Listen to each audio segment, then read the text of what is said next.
Ashley Elouise. Today we're talking about mask maintenance. Now, if you're like me and you've been wearing masks for a while, you probably are a little particular about how it fits on your face. Now, the masks that I made in the last video, which were my cotton 3D masks, they look really nice and they look very crisp, and that's perfect. I love when they're brand new. They're as good as they can possibly get at that moment when they're originally made. And I wear masks, and I've said in other videos, all day in my job. And so I am constantly washing, cleaning, drying my masks. And so one of the things I've been a little picky about is what they look like after they come out of the dryer. And so mine look like this. They're a little squished and they're wrinkly, and they're not quite how they were when I first made them. So I've busted out my iron. I don't iron anything. I iron fabric to use for projects, but I don't iron clothes really. And so I bust out my iron just for these. And I'm going to show you why. So they look like this, and some people might say, oh, no big deal, I just stick it on. But I don't know. I feel like it could be better. It could be more original, crisp, and flat, and in great condition. So I'm going to show you how I iron mine. I care for mine after they come out of the dryer. I wash them with my other clothes, so there's nothing special there. But I do take an iron to it on the cotton setting, and a little bit of water to make sure that I'm steaming it so it gets really nice and crisp again. So I'm going to show you my way, and then I'm going to show you another way that I have seen other people do it. So I have my iron on the cotton setting. These are 100% cotton masks. I have it preheated and I have steam on. So here's my mask, as you can see, wrinkled. And so what I'm going to do is just take one of these panels and fold it towards the middle. So you'll have the nose point just sitting right in the middle of the mask. And make sure it's flat underneath. Make sure you don't have any elastic hiding anywhere. And then we're just going to nicely press this area. And feel free to go as far as you can to the other side. But what you don't want to do is iron any of these outside parts, because that starts to take the 3D component out of it. We don't want it to be completely flat. We want these flaps to become straight again. So that looks good. I'm going to do the same thing for this one. I'm going to fold it right in the middle, take my iron again, and just press that down.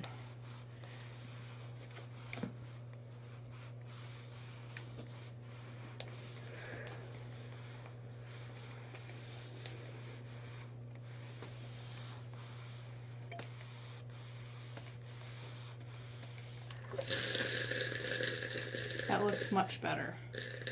So I also take these edges and I put my iron just here in this blue part.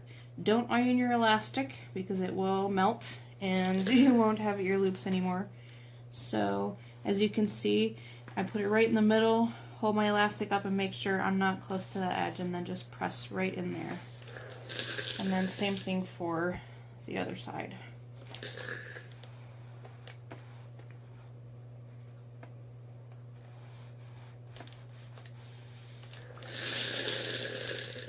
So that looks pretty darn good.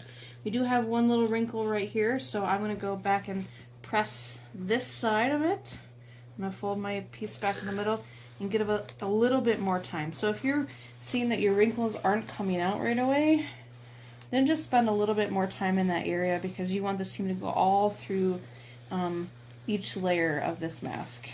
Please don't burn yourself. Steam can be really hot, especially when it's on that cotton setting. So just take your time there. Be careful. This is looking much better. So close to brand new, not quite, but much better than it was when it first came out of the dryer. Alright, let's check out how this fits. So nose point obviously goes over the nose, ear loops, and then just kind of fit it around your chin, make sure it's comfortable. And there we go. Pretty close to brand new. A little wrinkle here or there, but much, much better than how it came out of the dryer. Okay, so you saw how particular I was with how I ironed it the first time. Now I'm going to show you another way. In this way, instead of folding our flaps in and ironing the edges that way, we're going to fold it in half.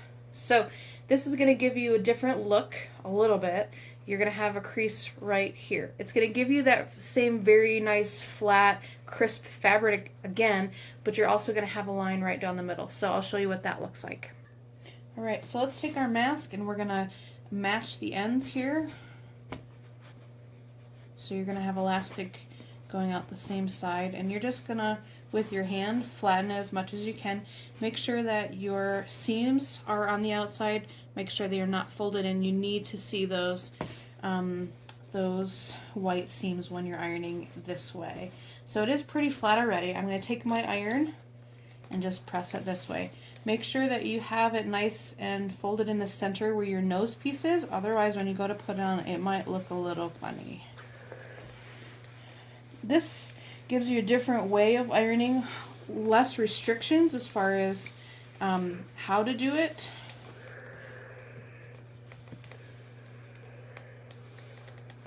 Whew, that's hot, hot, hot.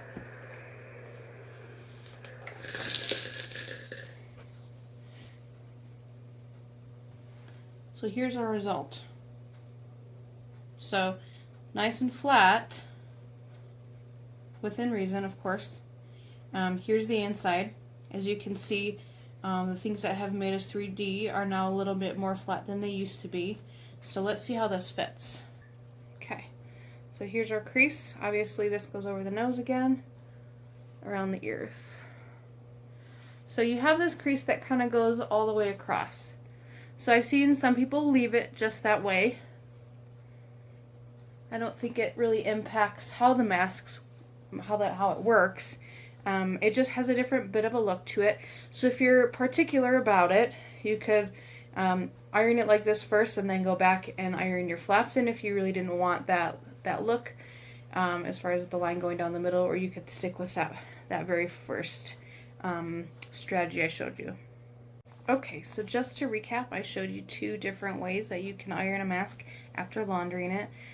The first way was to iron with the flaps towards the middle, making sure this is nice and crisp, and it results in something that looks like this. Okay? It's still going to look a little washed. It's not going to be perfect, but I'm pretty happy with how it looks.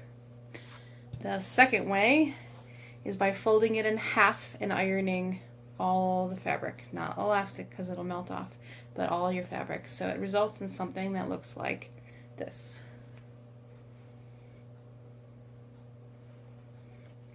So, two different ways. I'm curious to see if I hear from any of you on different ways that you figured out how to iron a 3D mask. I'm always looking for other ideas and better ways to make things realistic and usable for the people who buy masks from me and for myself, since I wear masks every day. So take care, give us a like and some comments, let us know how we did.